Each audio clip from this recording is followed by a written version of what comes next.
First ever factory outlet Mukunda jewelleries KBHP Somajiguda Suchitra Hanamkonda Kothapet Chandanagar Khammam. నమస్తే రమ్మగారు. నమస్తే జయ. రమ్మగారు, మనకి ఈ నెలలోనే ధనత్రయోదశి ఉంది.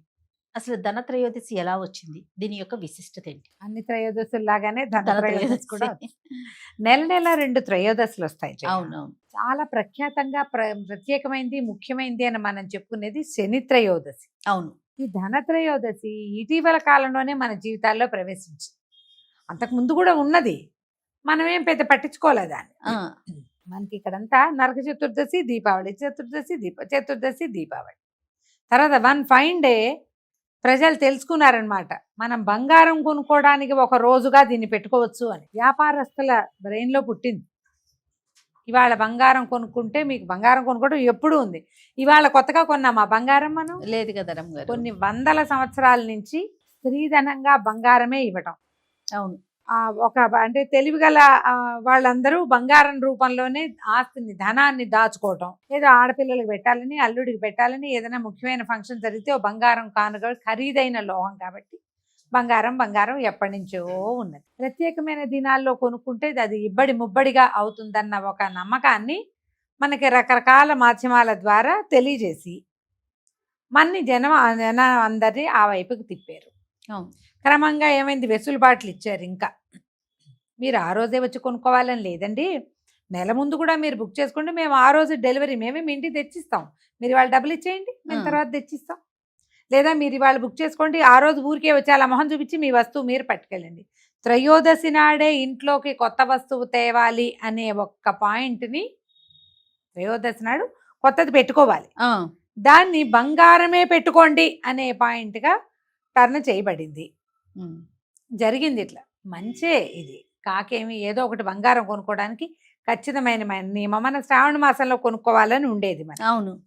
ఏదో రకంగా మన ఇంట్లోకి బంగారం రావడానికి, మన డబ్బు సరైన ఏమనాలి మదుపు సరైన చోట పెట్టడానికి అదొక మార్గం అయితే, ఇది ఇంకొక మార్గం.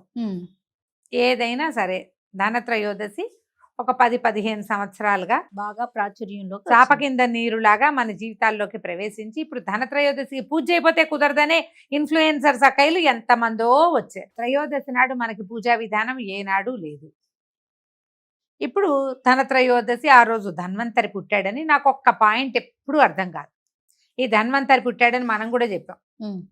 అమావాస్య నాడు త్రయోదశి, చతుర్దశి, అమావాస్య నాడు లక్ష్మీదేవి పాలకడల్లో నుంచి బయటకు వస్తే, ఆమె తర్వాత పుట్టిన ధన్వంతరి త్రయోదశి నాడే ఎలా వచ్చాయి? అవును రమ్మగారు. పాయింటేనా? ఒకవేళ త్రయోదశి నాడే ధన్వంతరి వచ్చుంటే వారికంటే ముందే లక్ష్మీదేవి వచ్చి ఉండాలి కదా. పాలకడల్లో నుంచి చివరిగా వచ్చిన వాడు ధన్వంతరి. అంటే దీని లెక్క ఏమిటి? ఒక యుగంలో ఒక కృతయుగంలో లక్ష్మీదేవి అమావాస్య నాడు వస్తే, ఇంకో కృతయుగంలో త్రయోదశి నాడే వచ్చిందేమో ఒకవేళ. బహుశా ఆ త్రయోదశి ఈ అమావాస్య కలుపుకొని ఒకే లైన్లో త్రయోదశి నాడు ఆయన పుట్టినరోజు, వెనకాల పుట్టినవాడి పుట్టినరోజు, అమావాస్య నాడు ముందు పుట్టిన ఆవిడ పుట్టినరోజు జరిపేసుకుంటున్నాం మనం. కాబట్టి ఈ లెక్కలేని నడవు కదమ్మా. మన ఇళ్లలో ఏం విధానం ఉందో ఆ విధానం ప్రకారం వెళ్దాం. ఈ తిథులు ఇవన్నీ కూడా ఏంటంటే పురాణాల ప్రకారం ఒక్కొక్క పురాణంలో ఒక్కొక్క రకంగా చెప్పబడి ఫాలో అవుతూ ఉంటాం.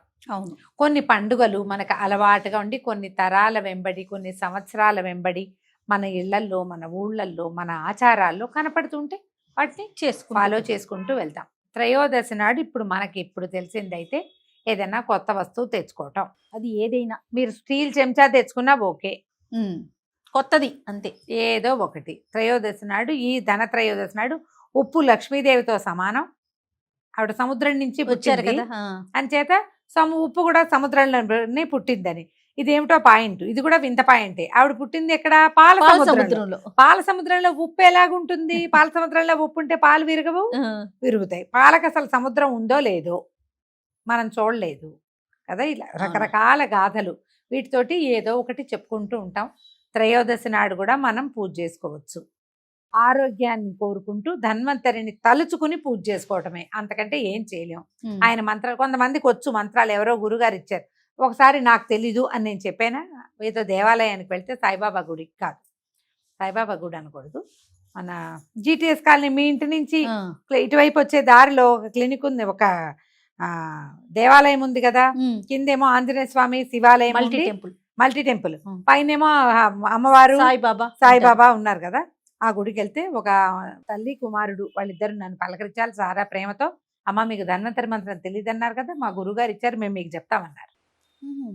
ఒక వాట్సాప్ లో పంపించారు కూడా నాకు ధన్వంతరి మంత్రం. ఇవాళ రేపు అందరికీ అన్ని లభిస్తున్నాయేమో, స్తోత్ర నిధి లాంటి యాప్ల్లో లక్షణంగా కనపడతాయి. ఇవాళ ఇలా స్తోత్రాలు చెప్పేవి నేర్పించేవి, శ్లోకాలు నేర్పించే యాప్లు బోలెడన్ని వచ్చినాయి చాలా. ఎక్కడో ఒక చోట చూసి కావాలంటే చదువుకోండి లక్షణంగా. ఏదైనా మంచి మాటే కదా, అంతే కదా. ధన్వంతరి మంత్రం చదవండి, ఆరోగ్యానికి మంచిది.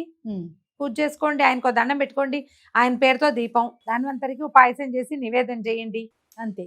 అంతకంటే ధన్వంతరి కూడా విష్ణు స్వరూపంగానే చెప్తారు. దండం పెట్టుకోండి, ఏదైనా కొత్త వస్తువు కొనుక్కోండి. ఆయన పుస్తకము జలగతో బయటకు వచ్చారు రమ్మగారు. వైద్య గ్రంథము, జలగ, అమృత భాండము వాటితోటి వచ్చారు. ఓకే, వైద్యం మరి ధన్వంతరి నుంచే కదా పుట్టింది. ధన్వంతరి అంటేనే దేవ వైద్యుడు. రోగాలకి కుదర్చడం అప్పటి నుంచే ఉన్నది, ఆయన నాటి నుంచి. అదే ధన్వంతరి మంత్రం అవి ఉన్నాయి కొన్ని. కొంతమందికి ఉపదేశం కూడా ఉంటుంది. మేము ఈ అవకాశాన్ని బట్టి చేసుకోండి. దీపావళి పండగ సెలబ్రేషన్స్ ధనత్రయోదశి నుంచే మొదలు పెడతారు. అవును, మీ అవకాశం. ఇప్పుడు బంగారం కొనుక్కోపోతే కుదరదన్న భావాల్లో ఏమీ ఉండకండి అమ్మా. బంగారమే అక్కర్లేదు, బంగారం కొనుక్కోవచ్చు, వెండి కొనుక్కోవచ్చు, ఏదైనా వస్తువు కొనుక్కోవచ్చు, ఇంట్లో ఉపయోగపడే హోమ్ అప్లయన్స్ కొనుక్కోవచ్చు, ఓ లీటర్ పాలు తెచ్చుకోవచ్చు, ఓ లీటర్ వెన్న తెచ్చుకోవచ్చు, నెయ్యి తెచ్చుకోవచ్చు, అన్నీ మంచివే. ఏవి కొనుక్కున్నా చాలు. పూజ అంటారా, మీరు రోజువారీ పూజతో పాటు ఈ ధన్వంతరి మంత్రం కూడా ఏదైనా యాప్లో దొరికి చక్కగా అది కూడా చదువుకుని దండం పెట్టుకోండి. మీకు ప్రధానమైంది ఎప్పుడు నేను ఒకటి చెప్తాను, నేను ఒకటి అనుకుంటా, పండగ ఆ రోజున నువ్వు ప్రశాంతంగా ఉండు, విసుక్కోకు, తిట్టకు, దుర్భాషలాడద్దు, పోట్లాటలకు దెక్కో. నువ్వు ఎంత ప్రశాంతంగా ఉంటే పర్వదినం అంత ప్రశాంతంగా జరుగుతుంది. ఈ పర్వాలలో ఇవి అద్భుతమైన రోజులు అని చెప్పినప్పుడు నీ ఆక్రోశము ఉక్రోశాన్ని బయట పెట్టకూడదు. ఉక్రోషము ఆక్రోశం రెండు ఉంటాయి మనకి. అవును, ఎవరు మన మాట వినలేదనిపిస్తుంది, మనం పిలిస్తే పలకలేదనిపిస్తుంది. భగవంతుని పలికించుకోండి హాయిగా, అంతే ప్రశాంతంగా. చక్కగా ఏదో పూజ చేసుకోండి, మీకు చేతనైంది. సాయంకాలం దీపం పెట్టదలుచుకుంటే తులసి దగ్గర ఒక దీపాన్ని వెలిగించుకోండి. నేతి దీపం చాలా మంచిది త్రయోదశి నాడు. ఈసారి ధనత్రయోదశి మనకి శని త్రయోదశిగా కూడా వచ్చింది. సాటర్డే శనివారం నాడు వచ్చింది కాబట్టి ఇది కొంచెం విశేషమైన రోజుగా భావించండి. శని త్రయోదశి సాధారణంగా శని త్రయోదశికి ఏం చెప్తారంటే తైల దీపము, తైలాభ్యంగనము అవి మంచివి. తిలలతో చేసినటువంటి, నువ్వులతో చేసినటువంటి ఏ లడ్డూలో స్వీట్లో ఎవరికైనా పంచి పెట్టడం, దానం చేయటం, దేవాలయ దర్శనము, శనికి తైలాభిషేకం. శనికంటే ఇక శనీశ్వరుడి దేవాలయాలు మనకు తక్కువ ఉన్నాయి కాబట్టి అవును, మనం శివాలయంలోనే అభిషేకం చేయించుకోవచ్చు. శివాభిషేకం కూడా చాలా విశేషమైంది. ధనత్రయోదశి కూడా కలిసి వచ్చింది కాబట్టి రెండు కలిపి చక్కగా చేసుకోండి. ఈ రోజు మంచిది, తప్పకుండా ప్రత్యేకమైనది, ప్రత్యేక పర్వం కాబట్టి పోట్లాట గొడవ వద్దు, ప్రశాంతంగా ఉండండి. ఏదో ఒక దైవారాధన చేసుకోండి. ఇప్పుడు మనం వెంకటేశ్వర స్వామి గురించి చదువుకున్నా కూడా మంచిదే. స్వామికి ఎందుకంటే శని త్రయోదశి నాడు కనుక మనం తైలము అభిషేకము, శివాభిషేకము కుదిరినా కుదరకపోయినా ఇంట్లోనే పిండి దీపారాధన చేసుకోండి, చాలా మంచిది. శని బాధలు చాలా తగ్గుతాయి. కొంతమందికి ఉంటాయి కదా, అవును, శని దశలు, శని అంతర్దశ, విదశ, ఇవి చాలా ఉంటాయి. అర్ధాశ్రమ శని, సాడే సాటి బోల్డ్ అని చెప్తారు కదా. వీటిలలో ఏ సమస్యలు ఉన్నా, ఇంకొకటి ఒకవేళ మనకు అలాంటివి ఏం తెలియవు, మనకే ఏ పని అవ్వదు, ఎంత ట్రై చేసినా కొన్ని పనులు అవ్వట్లేదు, లేదా స్లోగా అవుతాయి, ఎప్పటికీ తెమలటలేదు, అలాంటి వాళ్ళు కూడా ఇట్లా ప్రత్యేక దినాల్లో మనం వెంకటేశ్వర స్వామికి పిండి దీపారాధన చేసుకున్నా కూడా మంచిదే. ఇటు ధన్వంతరిని అర్చించుకున్నా కూడా మంచిది. మీకు ఏది కుదిరితే అది చక్కగా చేసుకోండి. ఏదైనా ఒక కొత్త వస్తువు కొనుక్కు తెచ్చుకోండి, సరిపోతుంది. తప్పకుండా.